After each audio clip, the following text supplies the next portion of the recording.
Good morning all my dear friends. আজকে আমি আরেকটি নতুন রেসিপি নিয়ে আপনাদের সামনে চলে এসেছি কনকনে শীতের ঠান্ডায়। জি হ্যাঁ বন্ধুরা, আর কফি শপে কফি খেতে যেতে হবে না, আপনি বাড়িতে এই রেসিপিটি বানালে খুব সুন্দর এবং খুব টেস্টি একটি কফি আপনাদের বানিয়ে দেখাবো। আজকে কি কি ইনগ্রেডিয়েন্টস আমরা ইউজ করছি সম্পূর্ণ ভিডিওটি দেখবেন। এখন আমরা পরিমাণ মতো মিল্ক নিয়ে নিয়েছি, মিল্কটাকে ভালোভাবে ফুটিয়ে নেব যাতে করে কফিটা ভালোভাবে জমে যায়। এবং আমরা ক্রিমটা কি করে তৈরি করছি, কি কি ইনগ্রেডিয়েন্টস ইউজ করছি, সমস্ত কিছু আপনাদের সাথে শেয়ার করব। জি হ্যাঁ বন্ধুরা, ওয়েলকামস টু রাহানা আপুর রান্নাঘর। এখন আমরা দুধটাকে ভালোভাবে ফুটিয়ে নিয়েছি, এর সাথে আমরা দুধের সাথে আমরা কনডেক্স মিল্ক মিশিয়ে দিলাম। এর সাথে আমরা হালকা পরিমাণে আমুল দুধ মিক্স করে দিলাম। জি হ্যাঁ বন্ধুরা, খুবই একটি দারুণ টেস্টি আমরা কফি তৈরি করতে চলেছি। এখন আমরা কফি বাটারটা তৈরি করে নেব। এর সাথে আমরা চিনি গুঁড়ো মিক্স করে দিলাম। আগেই আমরা কফি পাউডার নিয়ে নিয়েছি, এর সাথে হালকা পরিমাণে গরুর দুধ মিক্স করে দিলাম যাতে কফি যে ক্রিমটা ভালোভাবে তৈরি হয় এবং খেতে আরও দারুণ টেস্টি হয়। এখন আমরা এটাকে ভালোভাবে মিক্স করে নেব। আপনি এটাকে চাইলে মেশিনেও মিক্স করতে পারেন। এখন আমরা এর সাথে হালকা পরিমাণে মিল্ক মিক্স করে দিলাম যাতে গাঢ় হয় এবং খুব পাতলা না হয়, সেদিকে লক্ষ্য রাখবেন, না হলে কিন্তু কফিটা খেতে ভালো লাগবে না। জি হ্যাঁ বন্ধুরা, সকলের একটি প্রিয়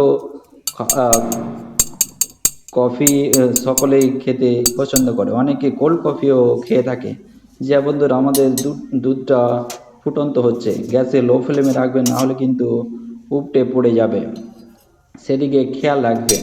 এখন আমরা বাটারটাকে হ্যান্ড পিটারের সাহায্যে আমরা মিক্স করে নেব, এতে ভালোভাবে মিশে যাবে এবং খুব সহজেই যে ইনগ্রিডিয়েন্টগুলো আমরা ইউজ করেছি সবগুলো একসাথে ভালোভাবে মিশে যাবে হ্যান্ড পিটারের সাহায্যে যদি মিক্স করেন। আপনি চাইলে এটিকে চামচের সাহায্যে মিক্স করতে পারেন। যাদের বাড়িতে হ্যান্ড পিটার নেই আপনারা কিন্তু চামচেও ভালোভাবে মিক্স করতে পারবেন। হ্যান্ড পিটারে মিক্স করলে কিন্তু খুব সহজে এবং খুব তাড়াতাড়ি তৈরি হয়ে যায় এই ক্রিমটা। জি হ্যাঁ বন্ধুরা, আপনারা বাড়িতে এটি তৈরি করতে পারবেন, খুব অল্প খরচে হয়ে যাবে এবং কনকনে ঠান্ডা। জি হ্যাঁ বন্ধুরা, আপনাকে আর বাড়ি থেকে বের হতে হবে না, আপনি বাড়িতে এটি নিজে তৈরি করতে পারবেন। দেখুন বন্ধুরা, আমাদের মিল্কটা ফোটানো কমপ্লিট হয়ে গেছে, দেখুন কি সুন্দর একটা ফ্লেভার চলে এসেছে। এখন আমরা কফিটা কাপে ঢেলে নেব। দেখুন বন্ধুরা, কাপে ঢালার আগে আমরা যে ক্রিমটা তৈরি করেছি এটা কাপে হালকা পরিমাণে দিয়ে দিলাম। এখন আমরা এতে কাপে ঢেলে নেব এই মিল্কগুলো, ফুটন্ত মিল্কগুলো। দেখুন কি সুন্দর একটা ভাপ বের হচ্ছে, হালকা গরম গরম, কি সুন্দর খেতে টেস্ট হবে বন্ধুরা, দেখেই বুঝতে পারছেন। আপনাদের কেমন লাগছে অবশ্যই কমেন্টে জানাবেন এবং এই কফি রেসিপিটি অবশ্যই বাড়িতে তৈরি করবেন, বন্ধুবান্ধবদের খাওয়াবেন, ফ্যামিলিদের সবাইকে খাওয়াবেন।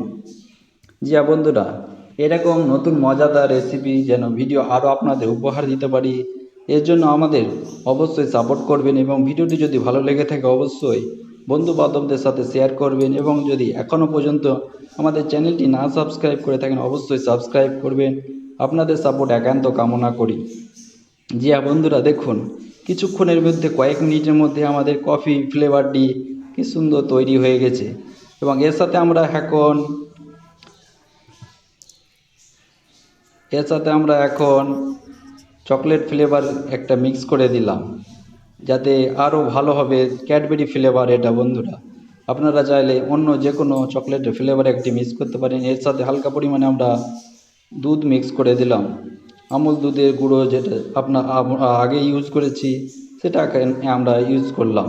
জি হ্যাঁ বন্ধুরা, দেখুন কি সুন্দর লাগছে, দেখে জিভে জল চলে আসছে বন্ধুরা।